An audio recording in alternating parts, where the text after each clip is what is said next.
నేను చెప్తున్నాను, మీ స్నేహాలు ఎలా ఉన్నాయి? మంచి నిర్ణయం తీసుకొని మంచి స్నేహితులను కలిగి ఉండండి.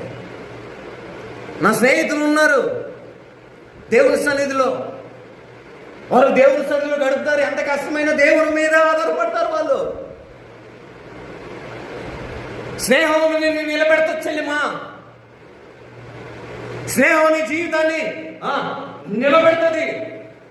అది అపాసికులు నచ్చే స్నేహం నీకుంటే నాశనాన్ని దారిస్తావు. నీ స్నేహం ఎలా ఉంది?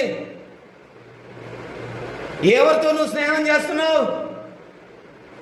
ఎక్కువ ఫోన్లో గడిపిన వాళ్ళతో స్నేహం చేస్తే నువ్వు కూడా ఫోనే వాడతావు. ఎక్కువ చెప్పాలంటే చాటింగ్ చేసా వాళ్ళతో నువ్వు స్నేహం చేసావంటే నీకు కూడా అదే అలవాటు అయింది. ఒక వ్యక్తి గురించి, నిజానికి ఒక వ్యక్తి గురించి ఏదైనా తెలుసుకోవాలంటే వాళ్ళ స్నేహితులు ఎవరో చెప్పు, నేను వాడి గురించి చెబుతా అంటాడు ఒక భక్తుడు.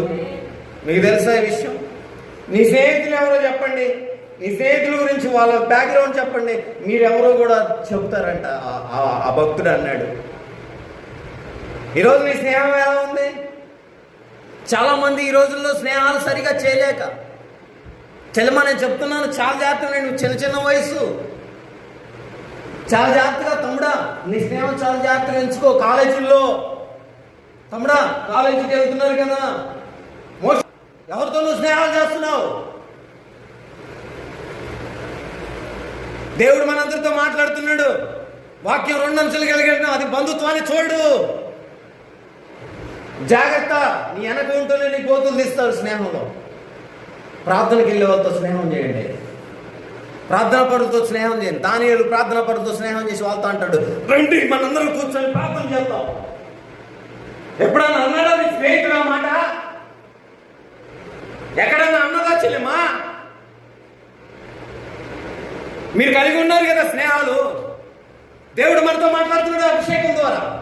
ఈ మాట నీ హృదయాన్ని చూసుకొని వెళ్తుంది. ఫోన్ చేసి కాసేపు ప్రార్థన చేద్దాం రాక్క, లేదా చెల్లిమా, లేదా అబ్బా ఏమంటారు, ఏం పిలుచుకుంటారు మీరు? స్వీటీ ఏదన్నా నిక్ నేమ్లు పెట్టి ఫోన్ చేసి రా కాసేపు ప్రార్థనలో కూర్చుందని పిలిచారా? దానియేలు తన స్నేహితులను పిలుచుకున్నాడు. సమస్య వచ్చిందంటే స్నేహితులు సహవాసం చేశాడు. సహవాసం నిన్ను ఎలా నిలబెడుతుందో తెలుసా? సహవాసం నిన్ను దేవుని సన్నిధిలో నిలబెట్టి, సహవాసం నిన్ను దేవునికి మహిమకరంగా నేను మార్చుకున్నది గట్టిగా చప్పట్లు.